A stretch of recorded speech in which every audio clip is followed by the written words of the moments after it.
வணக்கம், இது நம்ம ஆர்ஜி ஃபேமிலி கிச்சன். இன்றைக்கி நம்ம சேனலில் வித்தவுட் ஓவனில் bakery style butter tea cake எப்படி பண்ணுறது அப்படிங்கிறது தாங்க இந்த வீடியோவில் பார்க்க போகிறோம். பாருங்கள், கேக் வந்து எவ்வளோ ஸ்பான்சியாக இருக்குது அப்படின்ட்டு. ஸோ வாங்க இந்த ஈஸியான இந்த பட்டர் டீ கேக் எப்படி பண்ணுறது அப்படிங்கிறத வீடியோக்குள்ளே போய் பார்க்கலாம்.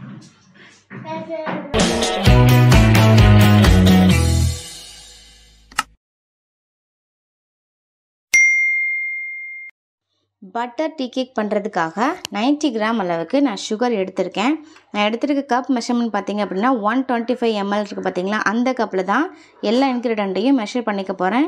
இது கிட்டத்தட்ட ஒரு 1/2 kg கேக் வரும்.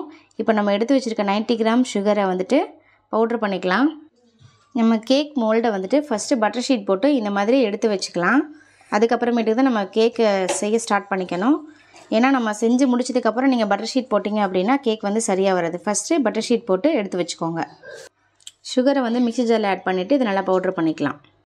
நம்ம எடுத்த கப்பில் 3/4 கப் அளவு சுகர் எடுத்தோம். இப்போ பாருங்கள், கரெக்டாக 1 கப் அளவு நமக்கு சுகர் வந்துருச்சு. ஒரு க்ளீனான பவுலில் 2 முட்டையை உடச்சி ஊற்றிக்கலாம். 1/2 kg வந்து பட்டர் கேக் பண்ணுறதுக்கு இந்த 2 முட்டை வந்து சரியாக இருக்குங்க. இப்போ இந்த 2 முட்டையை வந்து பீட்ரு யூஸ் பண்ணி நல்லா பீட் பண்ணிக்கலாம். ஒருவேளை உங்கள்கிட்ட பீட்ரு இல்லை அப்படின்னா நீங்கள் மிக்ஸி ஜாரில் கூட இதை வந்து நல்லா அடிச்சுக்கலாம். இப்போ நான் பீட்ரு யூஸ் பண்ணி இதை வந்து நல்லா பீட் பண்ண போகிறேன். ஸ்லோ ஸ்பீடில் ஒரு 2 நிமிஷம் நல்லா பீட் பண்ணிங்கன்னா இங்கே பாருங்கள், இந்த மாதிரி முட்டை வந்து நல்லா பீட் ஆகி நுர பொங்கி வரும்.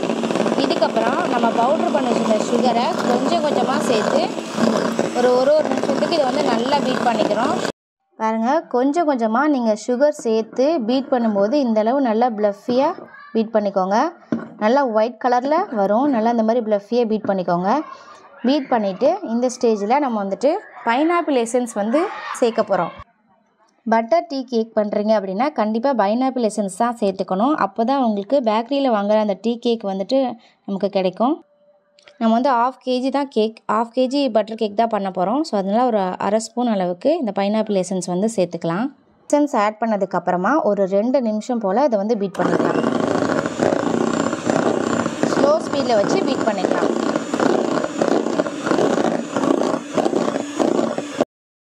பைனாப்பிள் எசன்ஸ் ஆட் பண்ணி ஒரு 1 minute மட்டும் இந்த பாருங்கள் நல்லா பீட் பண்ணியாச்சு. பாருங்கள், எக் வந்து நல்லா ப்ளஃபியாக இருக்குது பாருங்கள். இப்போ இதில் வந்துட்டு நம்ம வந்து மைதா சேர்க்க போகிறோம். எந்த கப்பில் சுகர் அளந்தமோ அந்த கப்பில் 1 கப் அளவு மைதா எடுத்துக்கலாம். கூடவே 1/2 ஸ்பூன் அளவு பேக்கிங் பவுட்ரு சேர்த்துக்கலாம். இப்போது இந்த மைதாவையும் இந்த பேக்கிங் பவுட்ரு சேர்த்தோம் இல்லைங்களா, அதையுமே கொஞ்சம் கொஞ்சமாக சலித்து இதில் ஆட் பண்ணிக்கலாம். பேக்கிங் சோடா வந்து சேர்க்க தேவையில்லை. அப்படி உங்களுக்கு பேக்கிங் சோடா ஆட் பண்ணணுன்னா ஒரு பிஞ்ச் மட்டும் ஆட் பண்ணிக்கோங்க. நான் வந்து இதில் ஆட் பண்ணல. கொஞ்சம் கொஞ்சமாக இந்த மாதிரி சலிச்சுட்டு அதை வந்து நல்லா மிக்ஸ் பண்ணிக்கலாம். ரொம்ப ஸ்லோவாக வந்து மிக்ஸ் பண்ணிக்கணும். இந்த நீங்கள் மைதா வந்துட்டு இந்த மாதிரி சேர்த்து நல்லா மிக்ஸ் பண்ணுற இந்த கேப்லேயே வந்துட்டு நீங்கள் பாலை வந்து நல்லா சூடு பண்ணிக்கோங்க. நம்ம எடுத்துருக்கிற எல்லா மெஷர்மெண்ட்டும் பார்த்திங்க அப்படின்னா 125 ml அப்படிங்கிற கப்பில் தான் நான் வந்து மெஷர் பண்ணியிருக்கேன். ஸோ நீங்கள் எந்த கப்பில் அளக்குறீங்களோ அதே கப்பில் எல்லா மெஷர்மெண்ட்டையும் எடுத்துக்கோங்க. பாருங்கள், பாலை வந்து நல்லா சூடாக எடுத்து வச்சுருக்கேன். நான் எந்த கப்பில் மைதா அளந்தனோ அதே கப்பில் 1/2 கப் அளவு பால் எடுத்திருக்கேன். இது பட்ரு பார்த்திங்க அப்படின்னா 30 கிராம் அளவு பட்ரு எடுத்திருக்கேன். பட்ரு மட்டும் அளந்து ஆட் பண்ணிக்கோங்க. 30 கிராம் அளவு பட்ரு ஆட் பண்ணிக்கோங்க. ஏன்னா இது வந்துட்டு பட்டர் டீ கேக் தான். அதனால் வந்து பட்ரு வந்துட்டு 30 கிராம் ஆட் பண்ணிங்க அப்படின்னா தான் உங்களுக்கு அந்த டீ கேக் பட்டர் டீ கேக்கோட ஃப்ளேவர் வந்து உங்களுக்கு அப்படியே கிடைக்கும். பட்டர் ஆட் பண்ணதுக்கப்புறம் நல்லா இந்த மாதிரி கலந்து விடுங்க. இந்த பாலோட சூட்லேயே பட்டர் வந்து நல்லாவே மெல்ட் ஆயிரும். இந்த மாதிரி பட்டரை ஆட் பண்ணிவிட்டு நீங்கள் கேக் பண்ணும்போது கேக் வந்து நல்லா ஸ்பான்சியாகவும் சாப்பிட்றதுக்கு அவ்வளோ டேஸ்டியாகவும் இருக்குங்க. பாருங்கள், இந்த பாலோட சூட்லேயே பட்டர் வந்து நல்லாவே மெல்ட் ஆயிடுச்சு. இந்த பால் வந்து இன்னுமே நல்லா சூடாக இருக்குது. இந்த சூடான பாலை தான் வந்துட்டு நம்ம வந்துட்டு பேட்டரில் சேர்க்க போகிறோம். சூடான பாலை சேர்த்தா தான் கேக் வந்து நல்லா ஸ்பான்சியாகவும் நல்லா டேஸ்டியாகவும் நமக்கு கிடைக்கும். ஒரு பேட்ச் வந்து மைதாவை ஆட் பண்ணிவிட்டு இந்த மாதிரி நல்லா மிக்ஸ் பண்ணியாச்சு. அடுத்த பேட்ச் வந்து நம்ம சலித்து சேர்த்துக்கலாம். இது வந்து கம்மியான குவான்டிட்டி அப்படிங்கிறனால எனக்கு வந்து 2 பேட்ச் தான் வந்தது. நீங்கள் கொஞ்சம் கொஞ்சமாக அதிகமாக எடுத்தீங்க அப்படின்னா கொஞ்சம் கொஞ்சமாக சலித்து சேர்த்துக்கோங்க. இது கூடவே நம்ம சூடாக எடுத்து வச்சுருந்த பட்டர் மில்கையும் இதில் சேர்த்துக்கலாம். எல்லாத்தையுமே ஆட் பண்ணியாச்சு. பட்டர் மில்கையும் கூட நீங்கள் கொஞ்சம் கொஞ்சமாக ஆட் பண்ணிக்கலாம். நான் வந்து ஃபுல்லாகவே ஆட் பண்ணிட்டேன். இந்த மாதிரி ஸ்லோவாக கலந்து விடுங்க. கலந்து விடும்போது நல்லா மிக்ஸ் ஆகிட்டு வரும். கேக்குக்கு நீங்கள் மிக்ஸ் பண்ணும்போது இந்த மாதிரி ஒரே சைட்லேயே நல்லா மிக்ஸ் பண்ணிக்கோங்க. பட்டர் மில்க் வந்து கொஞ்சம் கொஞ்சமாக ஆட் பண்ணிக்கோங்க. ஏன்னா நான் குவான்டிட்டி கம்மியாக இருக்கனால தான் நான் வந்து ஃபுல்லாக ஆட் பண்ணிக்கிட்டேன். நீங்கள் அதிகமாக எடுக்கும்போது பட்டர் மில்க் வந்து கொஞ்சம் கொஞ்சமாக ஆட் பண்ணிக்கணும். அதே சமயம் பட்டர் மில்க் வந்து நல்லா சூடாக இருக்கணும். விஸ்கு வச்சு மிக்ஸ் பண்ணிவிட்டு இந்த மாதிரி ஸ்பேச்சுலா வச்சு ஒரு தடவை நல்லா மிக்ஸ் பண்ணி விட்டீங்க அப்படின்னா இந்த கீழே வந்து மாவு தங்கியிருக்கும், இல்லாட்டி நீங்கள் சேர்த்த பட்டர் மில்க் வந்து அடியில் போய் ஸ்டோர் ஆகிக்கும். அதெல்லாம் வந்து நல்லா கலந்து வரும். மாதிரி நான் சொன்ன நான் சொன்ன ப்ரொசீஜரை ஸ்டெப் பை ஸ்டெப்பாக ஃபாலோ பண்ணிக்கோங்க.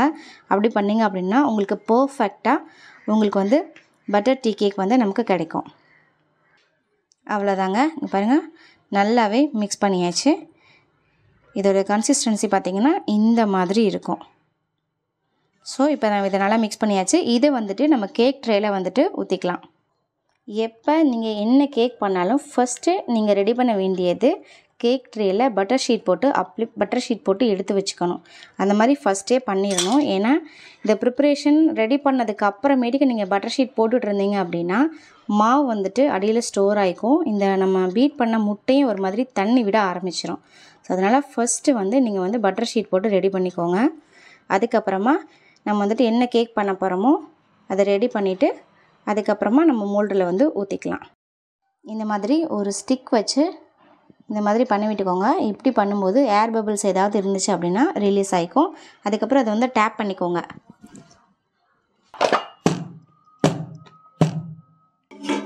நான் வந்து இது அடுப்பில் தான் பண்ண போகிறேன். 10 நிமிஷத்துக்கு முன்னாடியே பாத்திரத்தை ப்ரீஹீட் பண்ணி எடுத்து வச்சுருக்கேன். உள்ளே ஸ்டாண்டு போட்டு பாத்திரத்தை ப்ரீஹீட் பண்ணி எடுத்து வச்சுருக்கேன். இப்போ நம்ம ரெடி பண்ண இந்த கேக் பேட்டரை உள்ளே வச்சுக்கலாம். இந்த சைடு எதுவுமே பாத்திரத்தில் மோதாத மாதிரி வச்சுக்கோங்க. வச்சுட்டு அடுப்பை கம்ப்ளீட்டாக லோ ஃப்ளேமில் வச்சுட்டு ஒரு 30 நிமிஷம், ஏன்னா கேக் வந்துட்டு நம்ம கம்மியான குவான்டிட்டியில் தான் எடுத்திருக்கோம், அதனால் ஒரு 30 நிமிஷம் அது வந்து நல்லா பேக் பண்ணிக்கலாம். பாருங்கள், 30லேருந்து ஒரு 35 நிமிஷம் வந்துட்டு அடுப்பு லோ ஃப்ளேமில் வச்சு நல்லாவே பேக் பண்ணியாச்சு. இங்கே பாருங்கள், கேக்கு வந்து சூப்பராகவே ரெடி ஆகிடுச்சு. இந்த மாதிரி ஒரு டூத் பிக் வச்சு குத்தி பாருங்கள், ஒட்டாமல் வந்துச்சு அப்படின்னாலே கேக் வந்து பர்ஃபெக்டாக ரெடி ஆகிடுச்சுன்னு அர்த்தம். கேக் ரெடி ஆனோடனே இந்த சைட்ஸ் எல்லாம் பாருங்கள் நல்லா விட்டுருக்கும். இந்த மாதிரி இருந்தாலே கேக் வந்து சூப்பராகவே குக் ஆகிடுச்சுன்னு அர்த்தம். இப்போ அதை அப்படியே வெளியே எடுத்துக்கலாம். பாருங்கள், வெளியில் எடுத்தாச்சு. இது வந்து கம்ப்ளீட்டாக ஆறணும். இப்படி ஆறினதுக்கப்புறம் தான் இது வந்து பீஸ் போட முடியும். இப்போ அதை நல்லா ஆற வச்சுக்கலாம். அவ்வளோதாங்க, சூப்பராகவே கேக் வந்து ரெடி ஆயிடுச்சு.